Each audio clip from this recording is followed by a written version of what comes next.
هو مش المفروض الدوري دوت بيخدم على المنتخبات؟ ف وبعدين انا شايف في الدوري دوت بقينا اكتف قوي، وبقينا يعني بنشوف متعه وكوره وحكايات. بس انا شايف ان يعني 21 فريق ده موضوع اوفر قوي. ما نهدي الدنيا كده ونوصل بالفرق بتاعتنا ل 16 فريق ونشوف بقى كوره ومتعه بجد. يعني معلش، يعني انت شوف كده لما بتيجي تلاقي ماتش كده ما بين زمالك، ومع احترامي ان الاسماعيلي يعني فريق بيتمتع بجماهيريه شعبيه كبيره، بس ما بقاش عنده. هو كده ولا كده هو شبح الهبوط خلاص، وصل.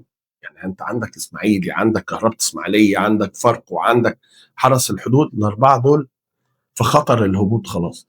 لما بتلاقي فريق من الفرق اللي هي في القمه، اهلي، زمالك، بيراميدز، سيراميكا، بيلعب الفرق دي، انت ما يعني ما بتتبسطش، عارف ان نتيجه المباراه رايحه فين. آه، الماتشات بقى اللي هم اللي فوق، اللي هم في القمه بقى، سواء سيراميكا ولا بنك اهلي ولا زد ولا اتحاد ولا طلائع جيش ولا وادي دجله، يعني دول هيبقوا من بعد السابع ونازل، تمام. بس بتشوف ليهم هويه وليهم تكتيك، وبيقدروا ان هم يقاوحوا مع الكبار، تمام. المجال يا جماعه، والرياضه في مصر عايزه منظومه. احنا جالنا شباب، وزير شباب جديد عنده طموحات وشايفه ميداني، وعامل حاله في الوسط الرياضي باكمله، ونزل الاتحاد، ونزل هنا ونزل هنا، يعني لا، ميداني. شايف ان اللي جاي احسن، بس نفكر بقى ان احنا برضو عايزين متعة كروية، كرة القدم تظهر بقى بالمظهر المشرف ونتمتع ونستمتع بالكورة. وجهة نظري ان العدد الكبير دوت من الفرق يقل، وممكن يعملوا اتحادات. يعني ممكن لو الجيش عنده 5 6 فرق، ما يضمهم في فرقتين.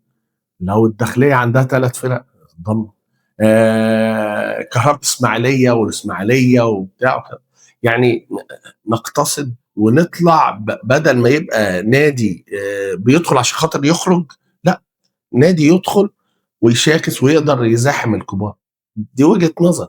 وبعدين كل دوت هيعود على المنتخبات بالخير. يعني انا شايف الزمالك دلوقتي بيعتمد على الناشئين، ودي حاجه كويسه جدا جدا. الزمالك بيعتبر ان هو بيعيد وعامل هيكله جديده لفرقته، ودي حاجه كويسه. الاهلي هو يعني الاهلي لغط كبير وحاله انا مش قادر افهمها. يعني لعيبه بالسكواد دوت بالفلوس دي، ومش قادرين يترجموا. يعني الواحد قال ان الاهلي هيدخل الموسم دوت هياكل الاخضر واليابس، انما لا، في حاجه غلط. هل هو بقى مدير فني ضعيف واللعيبه مستضعفاه فمش قادرين؟ بس انت بص قبليه كان في مدير فني قبليه، وعماد النحاس برضو ما وصلناش للي هو الكيمياء اللي يقول ان الاهلي ده فريق مرعب. ما اعرفش، بس ما اظنش ان هو مدير فني لوحده. هو لعيبه عندها خلاص بقوا معتمدين على الماده اكتر منها ال الكوره والمتعه الكرويه. زمان، ايام الاساطير وايام الجيل اللي هو كنا بنحكي ونضحك عنه، ابو تريكه وبركات واحمد فتحي وغيره، كنا بنشوف كوره، عارف ان انت داخل الماتش اللي جاي، عارف ان انت معاك، لا، ناس بتاكل الارض، وائل جمعه ودفاعات ودنيا وفي اي وقت هتعطل هتلاقي في لعيب بيخلص. انت النهارده الاهلي تايه، تايه يا جماعه. هي فرصه بقى القعده اللي قعدها ياسين منصور وسيد عبد الحفيظ مع المدير الفني، وهل يا ترى القعده دي هتجيب ثمارها وهنشوف الاهلي بشكل تاني؟